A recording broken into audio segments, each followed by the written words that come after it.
Yuk jadi bagian dari dakwah kami. Dukung operasional dakwah dan sosial kami, raih pahala amal jariah yang terus mengalir sampai hari kiamat.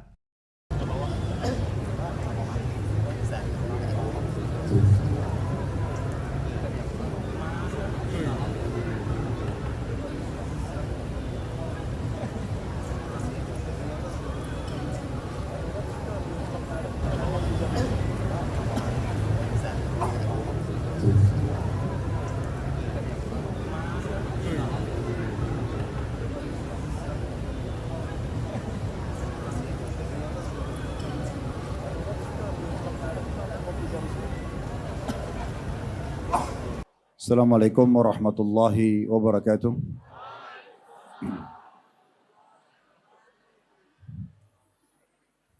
Alhamdulillah, lisan kita tidak pernah berhenti untuk memuji dan memuja Allah atas segala nikmat yang dilimpahkan kepada kita, terutama nikmat Islam dan iman.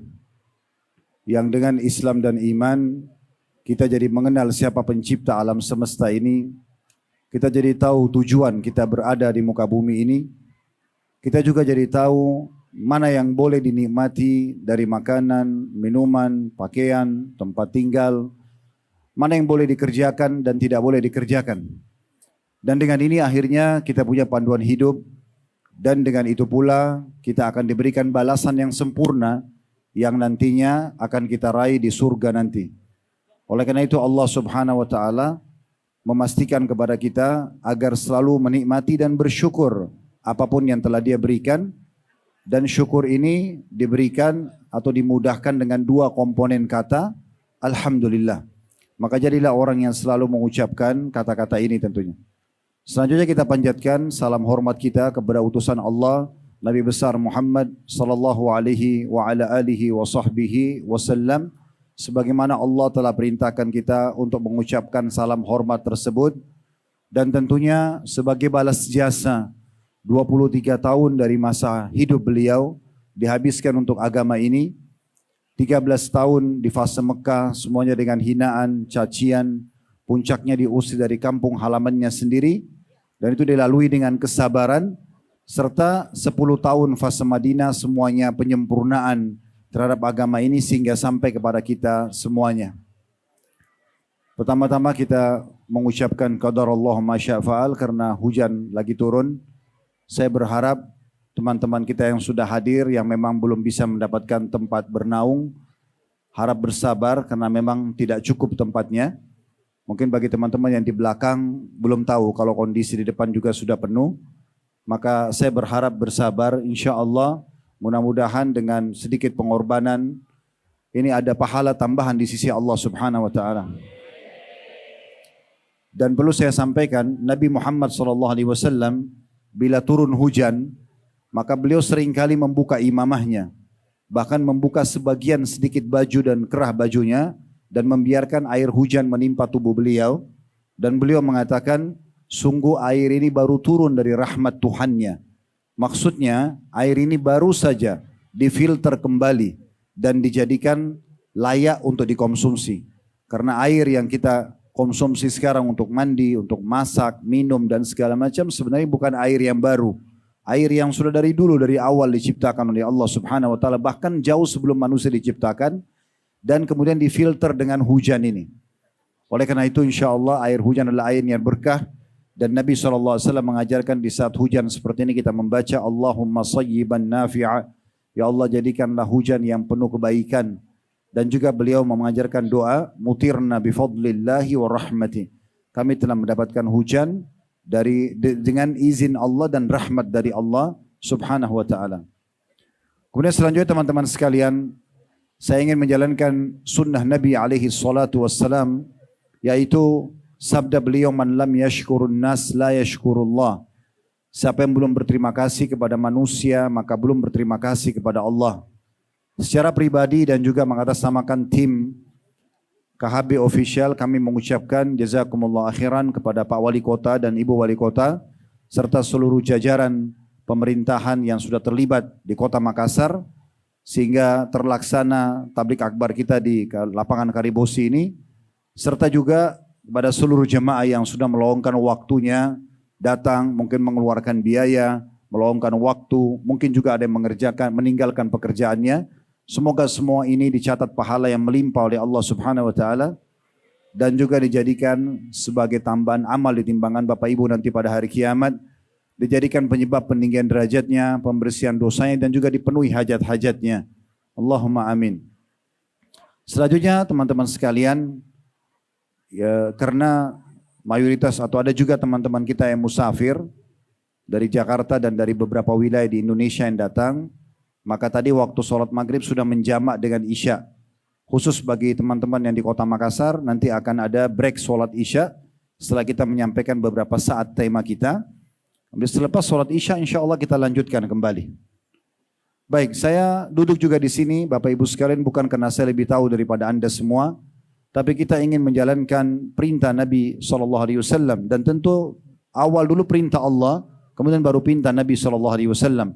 Di mana Allah berfirman, "Fadzakir fa inna dzikra tanfa'ul mu'minin." Saling berikan peringatanlah karena peringatan sangat bermanfaat bagi orang-orang beriman.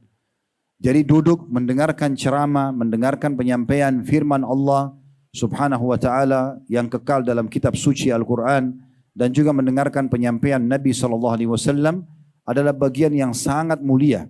Dan ini adalah majelis ilmu yang dihadiri oleh para malaikat. Jadi memang hal-hal yang seperti ini sangat mendasar sekali untuk kita selalu lakukan. Dan kata Nabi SAW, ad-dinun nasiha. Agama ini semua isinya nasihat. Ingatlah para sahabat Nabi, para salaf saleh, kaum tabi'in, tabi'in. Mereka itu bahkan kalau bertemu satu sama yang lain walaupun akan berpisah habis atau selepas sholat 5 waktu saja. Maka mereka pasti saling mengatakan satu sama yang lain, ta'al nu'minu sa'ah. Ayo kita menambah iman kita sesaat. Walaupun mereka hanya saling mengingatkan saja surah Al-Asr. Bismillahirrahmanirrahim. Wal asr, demi waktu dan masa kalian di muka bumi ini yang sangat terbatas. Innal insana lafi khusr. Banyak sekali manusia yang dalam keadaan rugi dan akan menyesal, yang sangat menyesal nanti pada hari kiamat. Illal ladzina amanu wa amilus shalihat. Kecuali orang-orang yang beriman dan sibuk beramal saleh. Wa tawasaw bil haqqi wa tawasaw bis sabr. Saling mewasiatkan kebenaran ini dan saling mewasiatkan untuk menyampaikan agar bersabar di atas kebenaran ini. Jadi memang kita duduk seperti ini teman-teman, mungkin sudah saatnya diadakan tablik akbar di lapangan yang besar seperti ini. Kalau memang kapasitas masjid sudah tidak memadai. Jadi bukan hanya sekedar diisi dengan acara-acara yang lain. Seakan-akan kalau pengajian tidak pantas untuk dihadiri oleh banyak di antara kalangan muslimin. Imam Ahmad rahimahullah, kalau beliau duduk dalam majlisnya, itu tidak kurang dari 5.000 sampai 7.000 orang yang datang hanya untuk menukil sebuah hadis dari lisan beliau. Itu juga dengan Imam Syafi'i, Imam Malik, penuh majelis mereka dihadir dan itu sudah biasa di kalangan orang-orang dulu. Maka semoga saja Allah ikhlaskan niat kita. Baik saya sebagai pemateri dan teman-teman yang hadir, ketahuilah majelis ini sekali lagi majelis ilmu, majelis yang paling mulia di muka bumi. Inilah majelis yang dihadiri oleh para malaikat. Sebagaimana sabda Nabi SAW dalam hadis yang sahih. Allah punya golongan malaikat. Yang malaikat-malaikat ini tugasnya hanya mencari majelis ilmu saja. Mereka berkeliling di muka bumi. Bila mereka temukan majelis ilmu itu, mereka saling panggil satu sama yang lain. Kemudian mereka duduk dan mendengarkan sampai dari majelis itu sampai ke langit mereka memenuhi tempat tersebut. Dan juga Nabi SAW sangat gembira kalau melihat ada di antara sahabat, di antara kaum muslimin yang datang ingin mendengarkan ilmu. Dan mereka mengatakan, atau beliau mengatakan, marhaban bitalabatil ilm. Selamat datang para penuntut ilmu. Ilmu agama ini mulia sekali. Tidak akan menghasilkan efek ke pikiran kita, ke hati kita, ke aktivitas kita sehari-hari, ke karakter kita kecuali kebaikan. Setiap duduk majelis ilmu, yang ada hanya terjadi perubahan. Perubahan menjadi orang yang buruk menjadi baik. Orang pelit menjadi dermawan. Penakut jadi pemberani. Orang yang buruk, yang fasik, jauh dari agama atau para pembangkang pemaksiat berubah menjadi ahli ibadah. Maka majelis ilmu majelis yang sangat mulia dan memang ini sangat ditekankan di dalam agama kita. Bahkan Nabi SAW menyampaikan berita gembira, siapa yang keluar ikhlas menuntut ilmu di jalan Allah, maka pahalanya sama dengan jihad di jalan Allah. Ini sama dengan kita pergi berperang kalau kita keluar menuntut ilmu. Sebagian ulama mengatakan tinta atau pena yang dipakai oleh para ulama menulis ilmu dan yang ditulis oleh para penuntut ilmu jauh lebih mulia dibandingkan darah yang ditumpahkan oleh para syuhada. Karena kalau darah syuhada hanya untuk diri dia sendiri. Tapi kalau ilmu buat dia dan buat orang lain. Seorang alim bisa menyabarkan 10.000 orang miskin agar bersabar dengan kehidupan mereka. Bisa membakar semangat 10.000 para mujahid sehingga mereka siap untuk berperang dan mempertahankan agama Allah. Bisa membuat 10.000 orang yang fasik, pemabuk, pezina untuk meninggalkan keburukan mereka. Maka majelis ilmu majelis yang sangat mulia. Tidak sia-sia teman-teman melangkah di sini. Setiap langkah kita menuju ke majelis ilmu kalau kita ikhlas akan dicatat pahala di sisi Allah SWT dan akan menjadi saksi pada hari kiamat. Kalau langkah-langkah kita ini menuju ke jalan Allah Subhanahu wa taala dan belajar adalah jalan yang sangat mulia.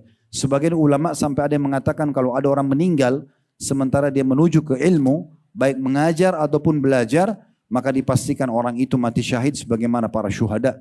Juga kata Nabi SAW, siapa yang keluar ikhlas ingin menuntut ilmu agama, maka akan dicatatkan untuknya pahala haji lengkap. Semua kita tahu berapa biayanya haji, cukup besar. Bisa puluhan juta, ratusan juta. Belum lagi kita harus luangkan waktu, energi dan segala macam. Kita bisa raih teman-teman hanya dengan duduk dalam majelis ilmu.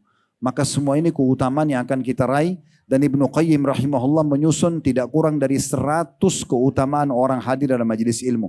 Dan itu mungkin tidak bisa kita sebutkan semua. Tapi mudah-mudahan tadi sudah mewakili. Saudaraku seiman, saya ingin menyampaikan tema kita malam ini dengan judul, semoga Allah berkahi. Ya, ini awalnya judulnya saya susun, inilah akibat perbuatanmu. Namun kemudian teman-teman panitia sempat mengubah dengan hikmah Allah Subhanahu wa taala pertanggungjawaban amalmu. Tapi saya melihat sinkronisasi keduanya adalah sama. Pasti terjadi dengan hikmah Allah Subhanahu wa taala. Namun intinya saya akan menyampaikan dengan izin Allah Subhanahu wa taala apa yang harus kita lakukan selama kita hidup di muka bumi ini sehingga tidak tersia-siakan waktu kita selama hidup dan kemudian kita juga menjauhi apapun yang bisa mendatangkan mudarat atau hukuman dari Allah Subhanahu wa taala kepada para pembangkang. Metode yang kita gunakan teman-teman sekalian, kita akan banyak mentadabburi ayat-ayat Al-Qur'an. Maka saya berharap nanti teman-teman pada saat saya sebutkan, coba buka surah ini, ayat ini. Dibuka di aplikasi Al-Qur'an di handphonenya, kemudian kita tadabburi sama-sama ayat-ayat Al-Qur'an karena tidak ada sesuatu yang paling dahsyat dalam mengubah keadaan seseorang. Seperti saya katakan tadi, dari buruk menjadi baik, dari pelit menjadi dermawan, penakut jadi pemberani, dari buruk, dari fasik, jauh dari agama, pelanggar dan orang yang lalai menjadi orang yang bertakwa, seperti pengaruh Al-Quran. Al-Quran sangat luar biasa pengaruhnya. Baik, kita akan mulai teman-teman sekalian materi kita, semoga Allah berkahi.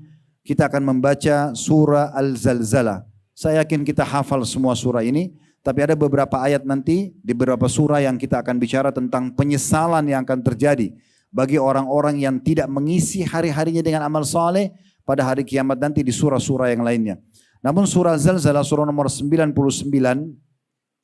ayat 1 sampai ayat 8 akan menjadi landasan bahasan kita. Karena kita sedang bicara masalah pertanggungjawaban amalmu. Bunyinya, A'udzubillahi minasyaitonirrajim. Bismillahirrahmanirrahim. Silakan dibuka kalau ada yang mau buka. Ya, surah Al-Zalzalah surah nomor 99 ayatnya sampai ayat 1 sampai ayat 9. Ayat 8 maaf ya. Saya ulangi yang akan saya baca surah Al-Zalzalah ayat 1 sampai ayat 8 surah nomor 99. Kita sudah hafal, ini sering dibaca oleh imam kita di masjid.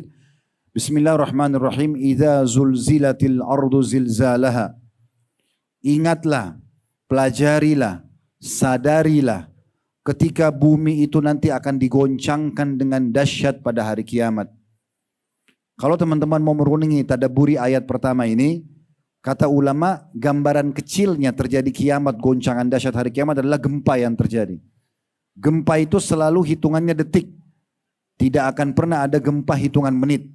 Kalau hitungan menit, maka pasti akan hancur seluruh muka bumi ini. Hitungan detik saja sudah terlalu banyak kerusakan yang terjadi dari bangunan-bangunan yang runtuh, korban yang berjatuhan. Maka bagaimana kalau seandainya terjadi zilzilah atau goncangan dahsyat ini, gempa yang terjadi nanti menjelang hari kiamat, yang terjadi tidak pakai hitungan detik lagi, tapi sampai seluruh muka bumi ini hancur lebur. Allah mengatakan wa akhrajatil ardu athqalaha. dan Allah akan mengeluarkan semua beban-beban yang digandung oleh bumi. Semuanya gunung-gunung akan tercabut, semuanya batu-batu, apa saja kandungan dalam bumi semuanya akan keluar. Sehingga bumi ini menjadi sangat ringan. Dalam beberapa ayat yang lain disebutkan seperti kapas. Wa qala al-insanu ma laha. Manusia pada saat itu yang masih hidup menghadapi goncangan kiamat akan mengatakan, apa yang sedang terjadi pada bumi ini? Sering kita dengar perkataan ini pada saat terjadi gempa. Apa yang sedang terjadi? Kenapa seperti ini? Dan seterusnya. Dan setelah terjadi pun hitungan detik gempa tersebut dan terlihat bekas-bekasnya runtuhnya bangunan, robohnya pohon-pohon, banyaknya manusia yang meninggal dunia. Mereka menjadikan buah bibir cerita di antara mereka karena dahsyatnya kejadian tersebut. Allah mengatakan, yauma idzin tuhadditsu akhbaraha. Pada hari itulah bumi menceritakan beritanya. Maksudnya menyampaikan kalau dia juga makhluk dan ada Tuhan yang mengatur serta memerintahkannya. Kemudian bi anna rabbaka auhalaha, bahwasanya sungguhnya Tuhanmu telah memerintahkan dia untuk melakukan perbuatan tersebut, goncangan yang terjadi. Makanya kata Aisyah radhiyallahu anha pada saat ditanya tentang gempa bumi, beliau mengatakan kalau biduan-biduan penyanyi sudah tampil, transaksi riba sudah dilakukan, perzinahan sudah merajalela, maka Tuhan pun yang ada di atas langit sana murka dan memerintahkan kepada bumi seraya berfirman, goncangkanlah dirimu. Kalau mereka tergoncang terjadi gempa, kemudian terjadi peringatan bagi manusia. Kata Aisyah radhiyallahu anha, kalau mereka taubat dan kembali kepada Allah, maka akan aman semuanya. Tapi kalau tidak, maka Allah akan mendatangkan bencana yang lebih besar lagi, yang akhirnya membuat bumi itu dengan penduduknya semuanya bisa binasa. Lalu Allah mengatakan di ayat 6-nya, yauma idzin yasdurun nasu ashtatan liyura amalahum. Setelah terjadi goncangan yang besar pada hari kiamat, pada saat itulah manusia akan dikeluarkan dari kubur-kubur mereka dalam keadaan bermacam-macam, agar mereka diperlihatkan hasil daripada perbuatannya. Yang kalau kita lewat di kuburan sekarang saudaraku seiman, kita lihat gundukan tanah sama batu nisan. Tapi kita harus yakin di dalamnya ada manusia seperti kita. Mungkin beda casingnya, beda paras wajah, beda warna kulit, mungkin beda tinggi badannya, postur tubuhnya, tapi di dalamnya manusia seperti kita. Laki-laki dan perempuan.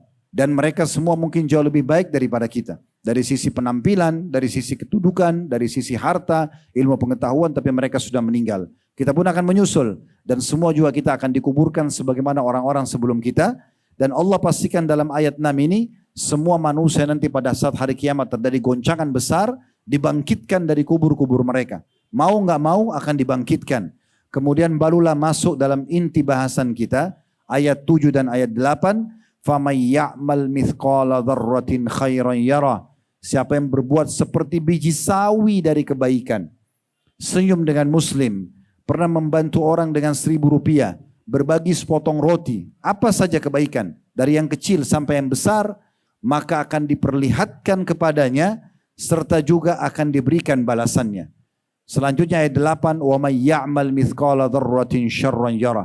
Dan siapa yang berbuat seperti biji sawi dari keburukan, kemaksiatan, cuma mungkin menatap sekejap yang haram lalu dialihkan pandangan matanya. Mungkin dia pernah ucapkan satu kata menyindir, kemudian dia berhenti dari sindirannya. Mungkin isyarat tangannya, dosa kecil. Misal, untuk menjatuhkan orang lain, maka tetap akan diperlihatkan dan juga akan diberikan hukumannya. Beranjak dari ini teman-teman sekalian, kita akan menjadikan ini tolok ukur dari bahasan yang akan kita bahas pada kesempatan ini. 2 ayat terakhir surah Al-Zalzalah, siapa yang berbuat kebaikan akan diperlihatkan dan diberikan balasannya, dan siapa yang membuat keburukan akan diperlihatkan dan akan diberikan hukumannya. Abu Hurairah berkata radhiyallahu anhu dalam sebuah statement beliau, tidak ada perbuatan dosa yang akan dihapus dari buku amal seorang hamba. Sekali lagi, tidak ada perbuatan dosa yang akan dihapus oleh Allah dari buku seorang hamba secara tulisan. Tetapi akan dihapus secara hukuman kalau dia bertaubat.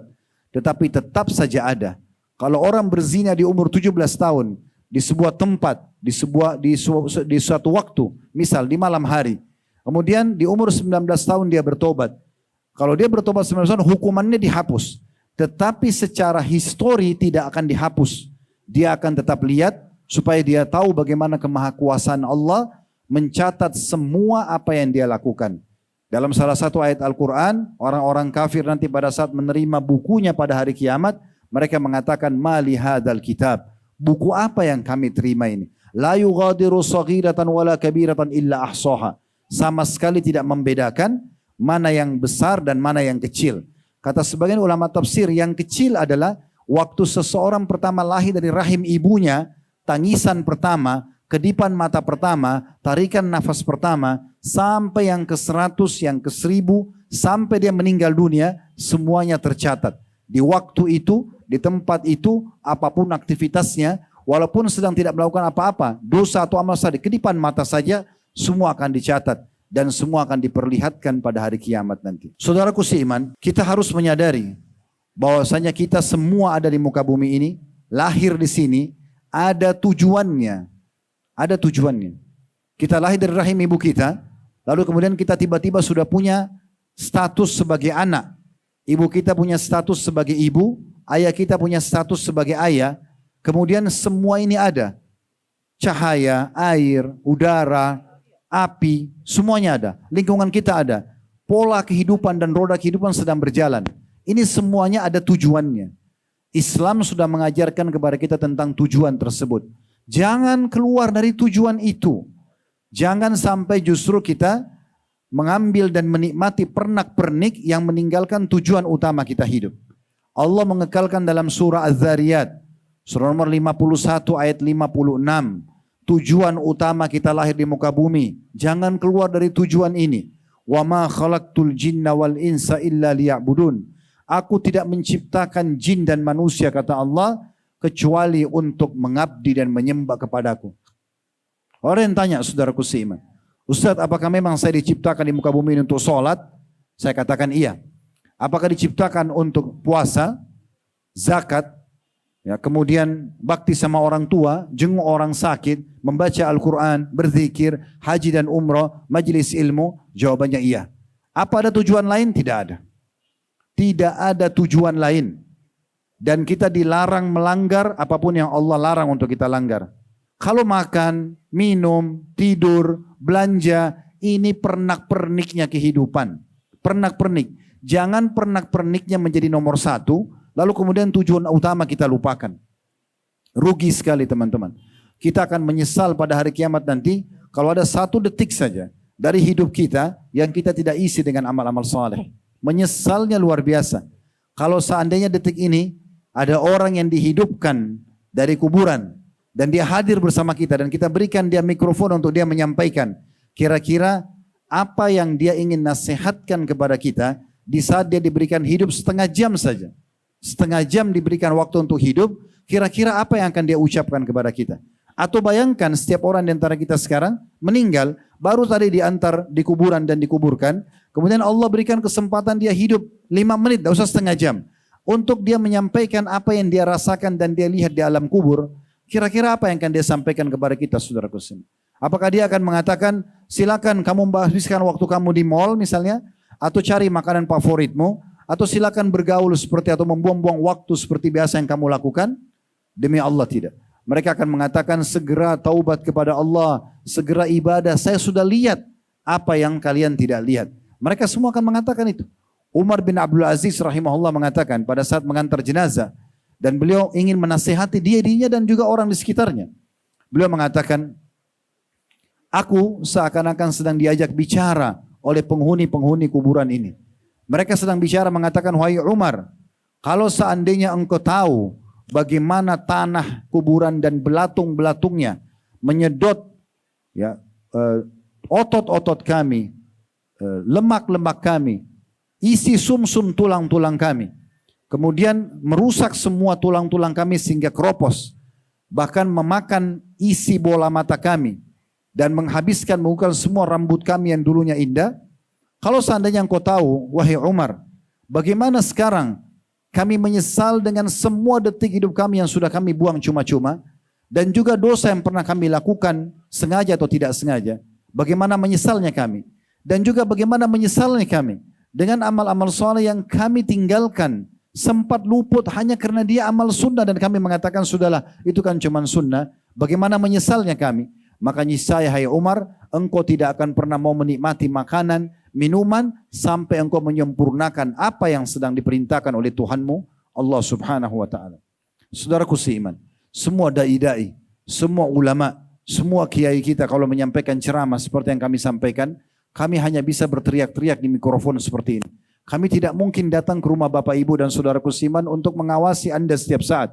Ngetuk rumah, ayo sholat, ayo tutup aurat, ayo tinggalkan yang haram, riba, zina, bohong, menipu. Itu nggak mungkin. Maka Anda harus engah. Orang yang cerdas sampai padanya sebuah peringatan, maka dia akan jadikan sebagai pegangan hidupnya. Dia akan jadikan sebagai pegangan hidupnya. Dia jadikan sebagai pegangan hidup sehingga tidak ada yang jadi masalah buat dia. Sisi yang lain saudaraku seiman. Apa yang Allah Subhanahu wa taala perintahkan kepada kita? Apa yang Allah perintahkan kepada kita? Semuanya baik. Semuanya baik. Sering saya sampaikan di pengajian, kita disuruh jujur. Orang jujur disukai oleh manusia, disukai oleh Allah. Kita kalau bermuamalah dengan orang jujur, semua perkataannya baik, semuanya jujur, kita akan nyaman bermuamalah dengan dia. Allah perintahkan kita agar bertanggung jawab. Tidak ada orang yang tidak suka dengan orang yang diberikan amanah lalu tanggung jawab. Orang yang selalu berbuat baik, dermawan, ya, dan apapun sifat-sifat baik, semuanya itu diperintahkan oleh Allah adalah perbuatan-perbuatan baik. Dan juga apa yang dilarang oleh Allah, bohong, menipu, memukul, menggunjing, mencuri, membunuh, semua ini tidak baik. Dan Allah jadikan buruk di mata manusia. Lalu pertanyaan sederhana, apa yang menghalangi Anda untuk menjadi laki-laki yang saleh dan perempuan yang salehah? Kenapa kita tidak mau menjadi orang yang jujur, orang yang amanah, orang yang tanggung jawab, orang yang rajin sholat, orang yang berpuasa, orang yang zakat, orang yang hadir dalam majelis ilmu, orang yang selalu membantu orang lain, dermawan? Kenapa kita masih terus dalam kebohongan kita, ya, penipuan kita dan segala macam hal yang sebenarnya Allah sudah datangkan peringatan agar kita tidak mau atau tidak disukai oleh manusia. Allah selalu membongkar perbuatan-perbuatan buruk agar jelas di mata manusia kalau itu tidak baik. Kalau itu tidak baik maka jangan dikerjakan. Saudaraku seiman, kalau seandainya setiap orang di antara kita bisa merenungi dan juga menanamkan dalam hati dia bagaimana Allah menyebutkan, saya bukan katakan beberapa ayat ya, tapi puluhan ayat Al-Quran, bahkan bisa ratusan ayat Al-Quran berisikan penyesalan-penyesalan yang sudah Allah bocorkan buat kita. Sayang sekali kalau peringatan seperti ini tidak kita engah, tidak kita jadikan sebagai pelajaran buat kita. Kita seakan-akan mengatakan, oh kan belum datang hukuman kepada saya. Yang lucu kadang-kadang ada orang menunggu nanti dia dicacatkan oleh Allah, nanti dibuat dia tabrakan, nanti dibuat rumah tangganya cerai, nanti dibuat anaknya durhaka, nanti dibuat bermasalahan baru dia mau menyadari. Kenapa tidak sadar dulu sebelum terjadi hal-hal tersebut? Di alam manusia, semua pelanggaran-pelanggaran dilakukan pasti ada konsekuensi hukumnya. Anda misalnya curang sama orang, mengganggu orang lain, pasti ada konsekuensi hukum. Di perusahaan kita curang, pasti ada konsekuensi hukum. Nah begitu juga dengan di alam Allah subhanahu atau di sisi Allah subhanahu wa ta'ala. Baik, kita renungi teman-teman sekalian, kita mulai dalam surah Al-An'am. Saya minta ini tolong ditadaburi baik-baik. Karena peringatan seperti ini, Allah lah yang memudahkan lisan kami sekarang menyampaikan. Allah yang memudahkan ya pemerintahan Kota Makassar, jazakumullah khair, untuk memudahkan pengajian kita. Allah yang memudahkan langkah kaki Anda untuk datang dan mendengarkan. Ini jangan dianggap sebagai sebuah seremoni atau testimoni saja. Allah ingin kita merenungi sama-sama ayat-ayat ini. Karena tidak ada sesuatu yang terucapkan dari lisan kami kecuali sudah Allah yang mengaturnya. Ini kebaikan. Perhatikan dalam surah Al-An'am, surah nomor 6, ada ayat 27 dan ayat 21, ayat 31.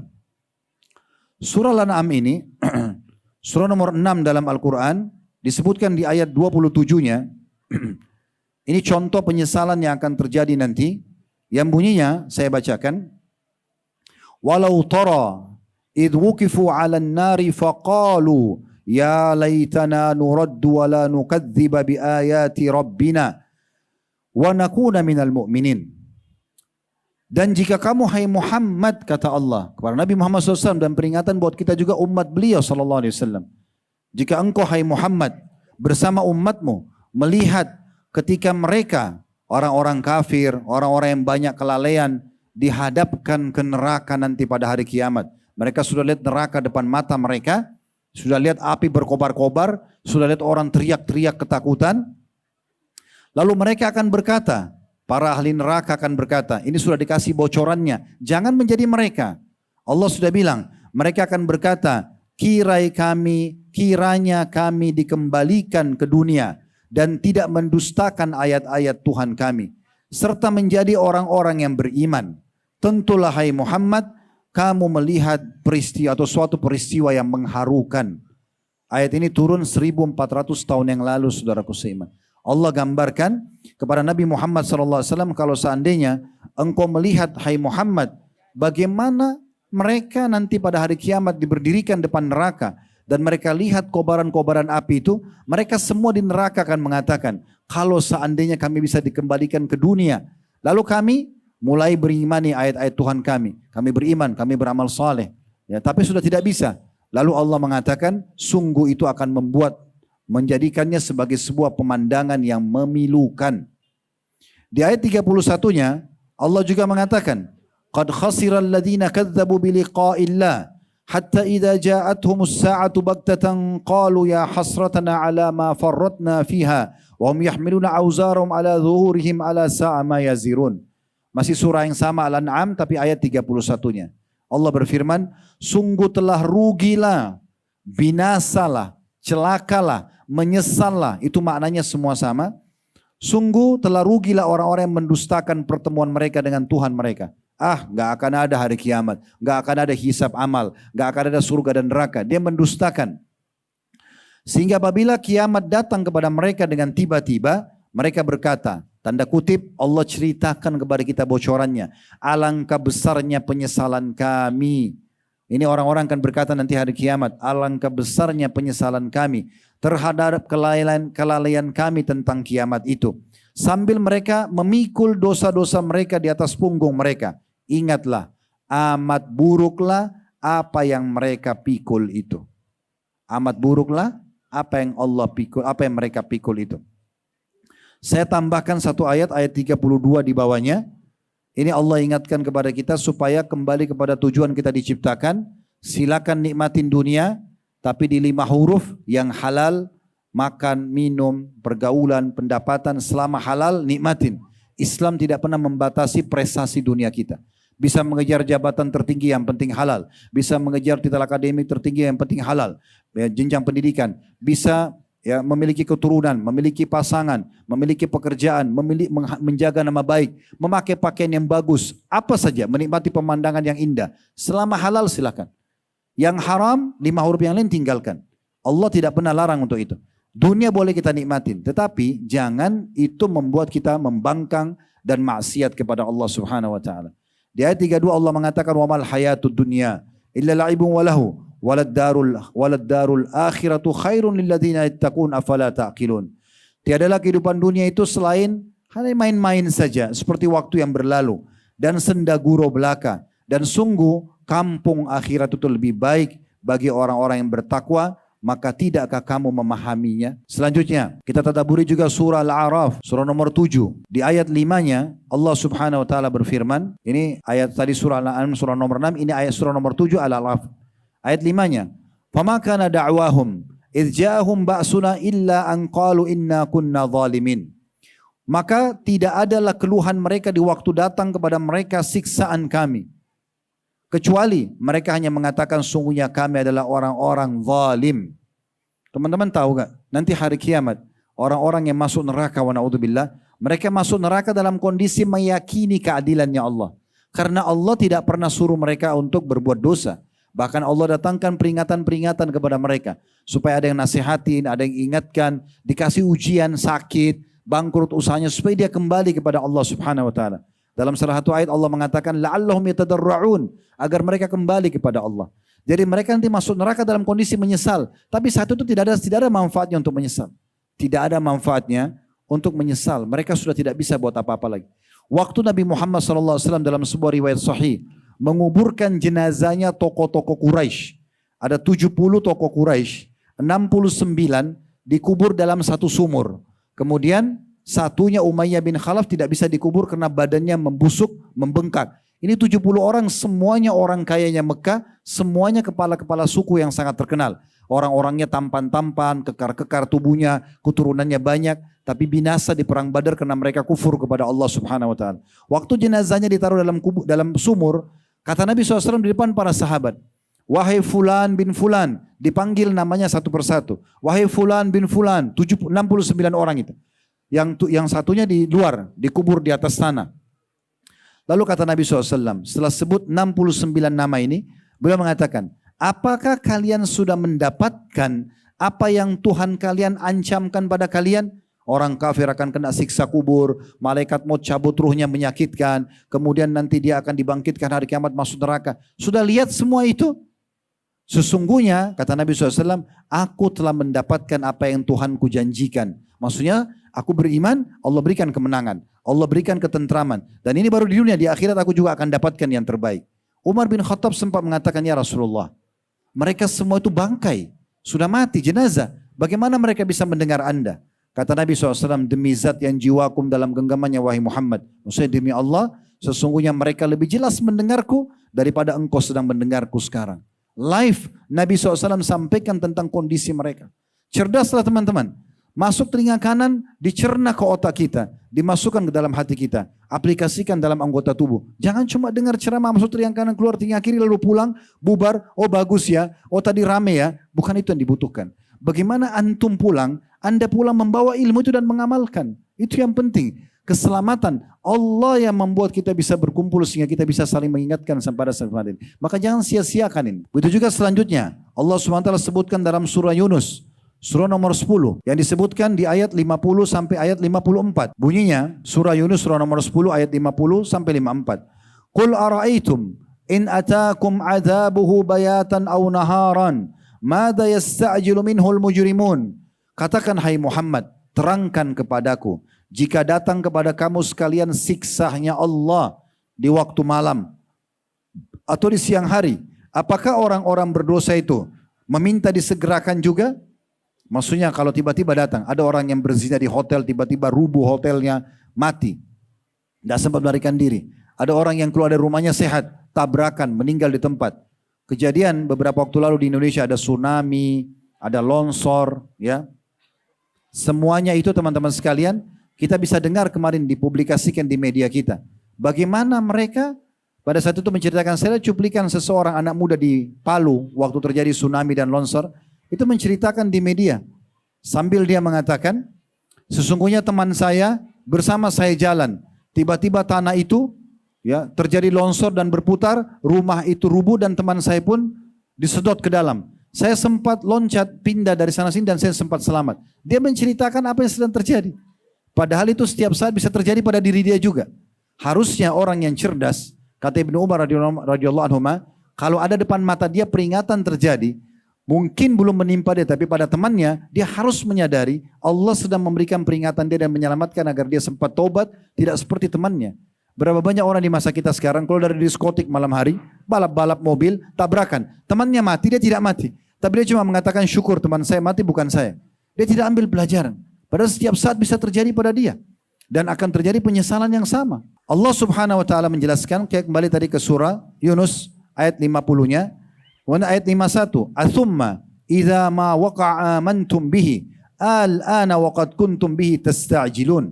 Kemudian apabila terjadi azab itu, datang hukuman Allah, kemudian kamu baru mempercayainya, tanda tanya. Nanti kalau sudah jatuh, kemudian apabila terjadi siksa itu, azab itu datang, kena penyakit tiba-tiba, tabrakan tiba-tiba, longsor, tsunami, gempa dan segala macam, baru kamu percaya, kata Allah. Apakah sekarang baru kamu percaya dan yakin? Padahal sebelumnya kamu termasuk orang-orang yang minta selalu disegerakan. Jangan ya akhi mabuk, ukhti jangan begini. Diingatkan, sudahlah nggak usah nggak apa-apa. Seakan-akan tidak datang siksaan. Begitu datang siksaan, ya baru menyesal. Ayat 52-nya. Tsumma qila lil ladzina zalamu dzuqu adzabal khuldi hal tujzauna illa bima kuntum taksibun. Dan dikatakan kepada orang-orang yang zalim, ya. Rasakanlah olehmu siksaan yang kekal. Kamu tidak diberi balasan kecuali seperti apa yang kamu lakukan saja. Kamu berbuat baik dapat balasannya. Kamu berbuat buruk kamu akan dihukum. Kalau ada orang yang masih menganggap remeh siksa-siksa Allah ini teman-teman sekalian, sebenarnya banyak sekali contoh-contoh yang Allah sudah kasih kepada kita. Seperti misalnya kita pernah rasakan demam ya. Semua kita pasti pernah demam karena ini didatangkan oleh Allah Subhanahu wa taala sebagai ujian bagi hambanya. Kata Nabi SAW, sungguhnya demam itu adalah bagian daripada tiupan panasnya api neraka. Dinginkanlah dengan air. Di sini kita bisa lihat kalau kita rasa demam, mungkin anggaplah demam yang paling pernah kita rasakan misalnya 38, 48. Saya pernah demam 40 derajat. Panas sekali, waktu itu sudah harus dirawat, waktu kami masih mahasiswa di Madinah. Luar biasa, nggak bisa makan, nggak bisa minum, nggak bisa tidur. Ini baru ujian kecil Allah datangkan dan cuma 1-2 hari. Bagaimana kalau orang didatangkan dengan panasnya api neraka, dibakar dan tidak ada jalan, tidak bisa negosiasi ya di hari kiamat itu, tidak bisa minta tolong sama siapapun. Neraka akan dijaga oleh malaikat-malaikat yang keras dan kasar. Mereka tidak bisa diajak negosiasi. Ayat 53-nya, wa yastambi'unaka haqqun hu qul i wa rabbi innahu lahaq wa ma antum bimu'jizin. Dan mereka menanyakan kepada Muhammad, benarkah azab-azab yang kamu ancamkan itu akan datang? Katakan, ya demi Tuhanku, sesungguhnya azab itu adalah benar dan kamu sekali-kali tidak akan bisa luput darinya. Ayat 54-nya. Ini masih surah Yunus sama ayat terakhir di surah Yunus ini. Walau anna likulli nafsin dhalamat ma fil ardi laftadat bih wa asarrun nadamata lamma ra'ul azab wa qudiya bainahum bil qisti wa hum la yudlamun.